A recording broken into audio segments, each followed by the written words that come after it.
नमस्कार दोस्तों। Guidance with राज जायसवाल में आपका बहुत बहुत स्वागत है। एक मेंटर के रूप में आज जो जानकारी मैं आपके सामने लेकर आया हूं, यकीन मानिए वो आपके करियर की पूरी दिशा बदल सकती है। मेरी आपसे बस एक ही रिक्वेस्ट है, इस डिटेल एक्सप्लेनर को पूरा बिना स्किप किए जरूर देखिएगा, क्योंकि इसमें सरकारी नौकरी और आपकी प्रिपरेशन से जुड़ी कई बहुत बड़ी अपडेट्स को मैंने गहराई से एनालाइज किया है। आज हम सिर्फ खबरों की बात नहीं करेंगे, बल्कि एक अचूक सॉलिड रणनीति पर चर्चा करेंगे जो आपको इस गलाकाट कंपटीशन से बाहर निकालकर सीधे आपके सिलेक्शन तक ले जाएगी। तो चलिए बिना देरी किए शुरू करते हैं। आज के इस चर्चा का ब्लूप्रिंट बहुत ही क्लियर रहने वाला है। हम मुख्य रूप से 5 अहम बिंदुओं पर बात करेंगे। पहला, ओ लेवल बनाम DIT। दूसरा, UPSSSC सचिव से जुड़ा एक बहुत बड़ा अपडेट। तीसरा, CM फेलोशिप का शानदार अवसर। चौथा, PCS 2025 की बम्पर वैकेंसी। और अंत में एक फुल प्रूफ फाइनल स्ट्रैटेजी। और ध्यान दीजिएगा, ये सिर्फ न्यूज़ पॉइंट्स नहीं है, बल्कि ये आपके सिलेक्शन का एक पूरा रोड मैप है। तो चलिए सबसे पहले टॉपिक के साथ गहराई में चलते हैं। ओ लेवल बनाम DIT, यानी एक स्मार्ट ऑल्टरनेटिव। देखिए, आजकल की सरकारी नौकरियों का ट्रेंड बिल्कुल बदल चुका है।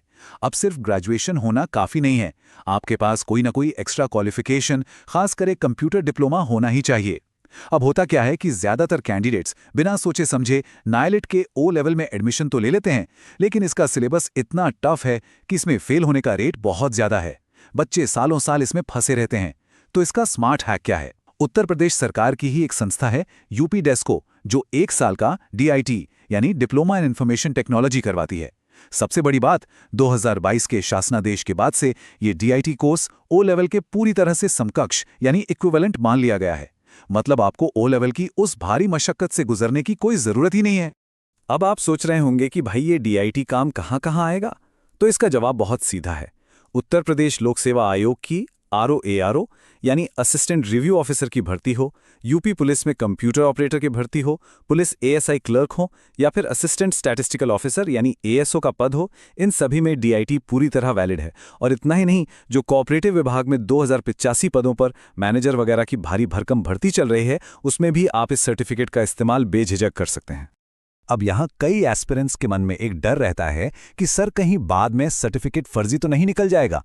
तो देखिए, आपको इस बात को लेकर बिल्कुल आश्वस्त रहना है। अगर आप निष्ठा इंस्टीट्यूट ऑफ मैनेजमेंट जैसे किसी भी ऑथोराइज सेंटर से ये कोर्स करते हैं, तो ये पूरी तरह से सुरक्षित है। इसकी सबसे अच्छी बात जानते हैं क्या है? आपकी मार्कशीट और आपका सर्टिफिकेट सीधे भारत सरकार के डिजी लॉकर से वेरीफाइड होकर आता है। इसका सीधा सा मतलब ये है कि फर्जीवाड़े का 0% चांस। डॉक्यूमेंट वेरिफिकेशन के टाइम पर आपको कोई भी प्रशासनिक झंझट नहीं झेलना पड़ेगा। और एक बात बताऊं, आगे आने वाली कई शानदार भर्तियों में इसका सीधा सीधा फायदा मिलने वाला है। जैसे UPSSC की तरफ से कंप्यूटर ऑपरेटर की नई भर्ती आने वाली है, विधानसभा सचिवालय की बेहद शानदार और रुतबे वाली नौकरी है। इसके अलावा गोपनीय लेखा समिति, लिपिक और कंप्यूटर असिस्टेंट जैसी बेहतरीन वैकेंसीज बिल्कुल लाइन में लगी हुई हैं। अगर आप समय रहते ये कोर्स कर लेते हैं, तो आप लिटरली लाखों की भीड़ से एक झटके में आगे निकल जाएंगे। चलिए अब बढ़ते हैं अपने दूसरे बड़े अपडेट की तरफ, जो सीधे आयोग के अंदर से आ रहा है। UPSSC सचिव अपडेट और लीडरशिप का इम्पैक्ट। कंप्यूटर डिप्लोमा के बाद अब उन आयोगों की बात करते हैं जो ये भर्तियां निकालते हैं। UPSSSC में अभी हाल ही में एक बहुत बड़ा प्रशासनिक बदलाव हुआ है। वर्तमान सचिव अवनीश सक्सेना जी का ट्रांसफर अब कार्मिक विभाग में हो गया है और उनकी जगह पर आयुष विभाग से हरिकेश चौरसिया जी को नया सचिव बनाया गया है। अब आप कहेंगे कि इससे हमारा क्या लेना देना? देखिए, किसी भी आयोग में लीडरशिप ही ये तय करती है कि भर्तियों और पेंडिंग रिजल्ट्स की स्पीड क्या होगी। नए सचिव जी का आयोग में स्वागत है और हमें पूरी उम्मीद है कि अब काम की गति और भी तेज होगी। लेकिन यहाँ अवनीश सक्सेना जी के कार्यकाल को समझना भी बहुत जरूरी है। उनका जो टेन्योर रहा ना, वो वाकई बेहतरीन था। उन्होंने सालों से पेंडिंग पड़े बैकलॉग्स को क्लियर किया और PET एग्जाम में ज्यादा से ज्यादा छात्रों को बुलाने की शुरुआत की। पर उनका जो सबसे अहम कदम था, वो था सिलेबस का रीडिजाइन।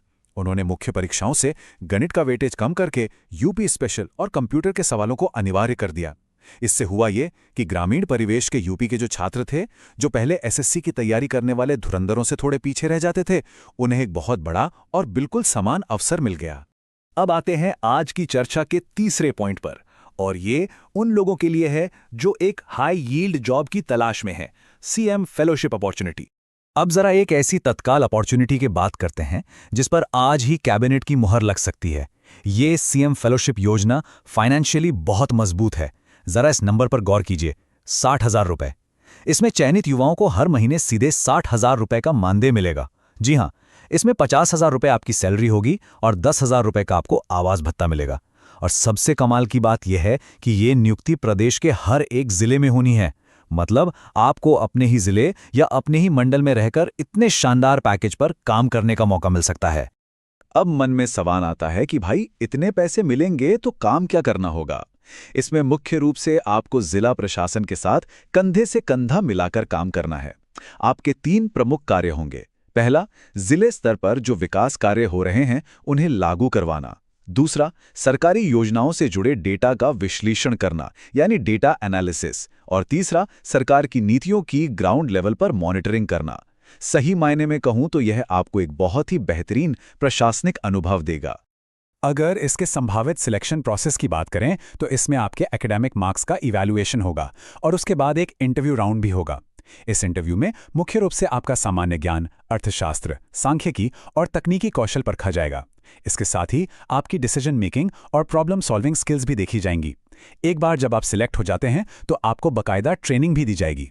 बस थोड़ा सा इंतजार, जल्द ही इसकी पूरी एलिजिबिलिटी कैबिनेट से फाइनल हो जाएगी। चलिए अब बढ़ते हैं अपने चौथे और शायद सबसे अहम बिंदु की तरफ, पीसीएस 2025 की मेगा वैकेंसी, जो वाकई एक गोल्डन अपॉर्चुनिटी है। अब बात करते हैं यूपी की सबसे बड़ी और प्रतिष्ठित परीक्षा, पीसीएस की। पीसीएस 2025 इस बार एक मेगा वैकेंसी लेकर आ रहा है। इस पूरी क्रोनोलॉजी को थोड़ा ध्यान से समझिएगा। देखिए, अभी नोटिफिकेशन में थोड़ी सी देरी जरूर हो रही है, लेकिन जुलाई के पहले सप्ताह तक इसका नोटिफिकेशन आने की पूरी संभावना है। तो ये जो बीच का समय आपको मिल रहा है ना, ये पैनिक करने के लिए बिल्कुल नहीं है, बल्कि इसे स्ट्रैटेजिक प्रिपरेशन के लिए पूरी तरह इस्तेमाल किया जाना चाहिए। अब जरा वैकेंसी के इस गणित को समझिएगा। जब जुलाई में नोटिफिकेशन आएगा तो बहुत संभव है कि उसमें शुरुआत में आपको सिर्फ 555 के आसपास पद ही दिखाई दें। लेकिन इससे आपको बिल्कुल भी निराश नहीं होना है, क्योंकि प्रीलिम्स का रिजल्ट आते आते जो फाइनल पदों की संख्या होगी वो छलांग लगाकर लगभग 1200 तक पहुंच जाएगी। एसडीएम, डिप्टी एसपी और सीटीओ जैसे बेहद अहम पदों का पूरा अध्याचन आयोग को मिल चुका है। और अगर हम इन 1200 पदों का ब्रेकडाउन करें तो लगभग 800 पद नॉर्मल ग्रेजुएशन वाले एस्पिरेंट्स के लिए होंगे। बाकी के करीब 400 पद स्पेशल क्वालिफिकेशन के होंगे। अब ये स्पेशल पद क्या होते हैं? इनमें कोई खास डिग्री मांगी जाती है, जैसे सीनियर डाइट लेक्चरर या बीएसए यानी बेसिक शिक्षा अधिकारी के पद, जिनके लिए बीएड होना जरूरी है। तो जिन उम्मीदवारों के पास कोई विशेष डिग्री है, उनके लिए ये सच में एक डबल बोनांजा है। आपका टारगेट बिल्कुल सेट और स्पष्ट होना चाहिए। फाइनली हम आ गए हैं अपने 5वें और सबसे जरूरी हिस्से पर, फाइनल गाइडेंस और आपकी रणनीति का ब्लूप्रिंट। देखिए, अब तक हमने सिर्फ सूचनाओं और डेटा की बात की, लेकिन एक मेंटर के तौर पर अब मैं उस ब्लूप्रिंट की बात करूंगा जो असल में आपको आपके लक्ष्य तक पहुंचाएगा। सबसे बड़ी गलती जो ज्यादातर एस्पिरेंट्स करते हैं वो है सिर्फ प्रीलिम्स की तैयारी में लगे रहना। आपको मेंस फर्स्ट की रणनीति को समझना ही होगा। मुख्य परीक्षा यानी मेंस की तैयारी आज और अभी से शुरू होनी चाहिए। जो छात्र ये सोचते हैं कि अरे पहले प्रीलिम्स तो निकाल लें फिर मेंस पढ़ लेंगे, वो निश्चित रूप से विफलता की ओर जा रहे हैं। प्रीलिम्स और मेंस के बीच इतना कम समय बचता है कि उस समय पूरा सिलेबस कवर करना प्रैक्टिकली असंभव होता है। तो आज से ही आपकी स्टडी टेबल पर यह कंक्रीट एक्शन प्लान लागू हो जाना चाहिए। सबसे पहले पिछले वर्षों के प्रश्न पत्र यानी PYQs को घोंट कर पी जाइए। इतिहास, भूगोल और विज्ञान जैसे विषयों के लिए घटना चक्र का नियमित अभ्यास बहुत जरूरी है। यूपी स्पेशल और कुछ अन्य सब्जेक्ट्स के लिए आप परीक्षा वाणी पढ़ सकते हैं। और सबसे महत्वपूर्ण बात, करंट अफेयर्स को परीक्षा के 1 महीने पहले रटने की आदत छोड़ दीजिए। इसे डेली बेसिस पर तैयार करना शुरू करें। यही वो एक्शन प्लान है जो काम आएगा। ये जो बात मैं आप कहने जा रहा हूं, इसे बहुत गहराई से समझिएगा। इस भर्ती को अपना अंतिम और सबसे बड़ा अवसर मानकर चलिए। पीसीएस 2024, 2025 और 2026 ये 3 साल बम्पर भर्तियों का एक गोल्डन एरा है। इसके बाद क्या होगा? ज्यादातर विभागों के पद भर चुके होंगे और भविष्य में सिर्फ वही वैकेंसी आएंगी जो रिटायरमेंट से खाली होंगी। यानी 2026 के बाद वैकेंसी सिकुड़कर वापस 250 से 300 पदों पर आ जाएंगी। तब सिलेक्शन लेना आज के मुकाबले 10 गुना ज्यादा मुश्किल हो जाएगा। तो अब सबसे बड़ा सवाल यही है, क्या आप आज से ही एक्शन लेने और अपनी एक सीट पक्की करने के लिए तैयार हैं, या फिर आप अवसरों की इस विशाल लहर को बस यूं ही गुजर जाने देंगे? समय रहते उठाया गया एक सही कदम, चाहे वो सही कंप्यूटर कोर्स चुनना हो या एक सही रणनीति से पढ़ाई करना, आपके पूरे भविष्य को सुरक्षित कर सकता है। चॉइस पूरी तरह से आपकी है। तो दोस्तों, आज के इस डिटेल्ड एक्सप्लेनर में बस इतना ही। मेरा मकसद सिर्फ आपको सूचना देना नहीं था, बल्कि आपको एक सही दिशा दिखाना था। अगर आपको इस सेशन में दी गई डिटेल जानकारी और स्ट्रैटेजी वैल्यूएबल लगी हो तो इसे लाइक ज़रूर करें, अपने साथी एस्पिरेंट्स के साथ इसे शेयर करें और भविष्य में ऐसी सॉलिड और ऑथेंटिक अपडेट्स के लिए guidance with Raj Jaiswal channel को सब्सक्राइब करना बिल्कुल ना भूलें। अपना कीमती समय देने और इस चर्चा को इतने ध्यान से सुनने के लिए आपका बहुत बहुत धन्यवाद। अपनी तैयारी पूरे जोश के साथ जारी रखिए। मिलते हैं अगले अपडेट में।